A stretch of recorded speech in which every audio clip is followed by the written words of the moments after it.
Hello? Is anybody there?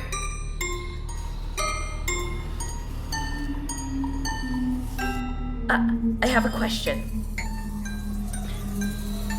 Do you know where Ouija boards come from? Well, I do. Hello, welcome to Nerdy and Quirky. Here's some cool history. Spooky edition. That's my spooky voice, apparently. Ouija boards have become Hollywood's #1 way to communicate with the dead. It's this terrifying walkie-talkie of horror whose origins aren't so horrific. When you look at one, you might think of some ancient foreign land with spiritual tribes communicating with long-lost loved ones. But what you'll find is that Ouija boards were born less than 200 years ago in the good old United States. USA! The spookiest. You see, in the 19th century, people were really into spiritualism. Like, even more than people nowadays are into supernatural. Why would anybody want to watch our lives? Well, I mean, according to the interviewer, not very many people do. And it's pretty fair, since back in the 19th century, everyone was dying. Illness, poverty, war, the golden trio were claiming the lives of man, woman, and child. So obviously people wanted to talk to those who were lost too soon. And for a long stretch of time, mediums made it possible. People like the Fox sisters and Arthur Conan Doyle's wife.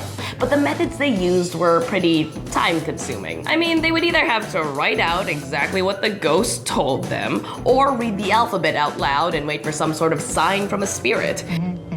What's going on? I am on hold. It got kind of boring. It's like when you're singing happy birthday to your grandpa and somebody starts the, are you 1? Are you 2? Are you... Grandpa is 85. He of all people does not have time for this. So when this board affixed with letters and numbers came around, toting the option of immediate and active communication with the dead, it was a hit. Fun for the whole family, including the dead ones. Everyone was using the talking board. And then in 1891, the beautiful beast of capitalism reared its head. Charles Kennard, Elijah Bond, Harry Rusk, William Mopen, Washington Bowie, and John Green, no, not that one, started the Kennard Novelty Company with one goal in mind: make money. But they needed a name better than the talking board. So the story goes that Kennard met Bond's sister-in-law, Helen Peters, who was apparently a very strong medium. And together they asked the board what to name it. The pieces moved to spell the word Ouija. And when they asked what it meant, the board simply said, good luck.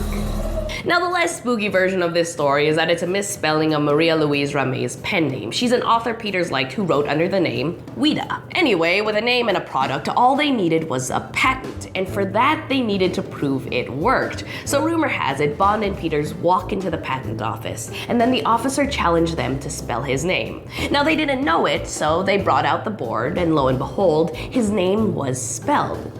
White as a sheet, the officer granted the patent, and so the business began. And it boomed. Even during the Great Depression, business grew. Headed by the Kennard Novelty Company, Ouija boards were everywhere, in homes, art, and TV. There are many artists who use the board to draw out some of their best-selling pieces, including Pulitzer Prize poet James Merrill. Now, the boards were astoundingly normal. Until 1973, when The Exorcist came out, spiritualism had all but faded from public mind, and suddenly, the Ouija board was less like talking to loved ones, and more like emailing Satan, which is a good summary of emails in general. So Ouija boards turned from family fun to occult horror, but that hasn't stopped Hasbro, makers of Monopoly, Scrabble, and Twister, to keep on making, even now, Ouija boards. Because there's one thing that has remained constant since Bond filed that first patent. The board must be used by 2 or more people.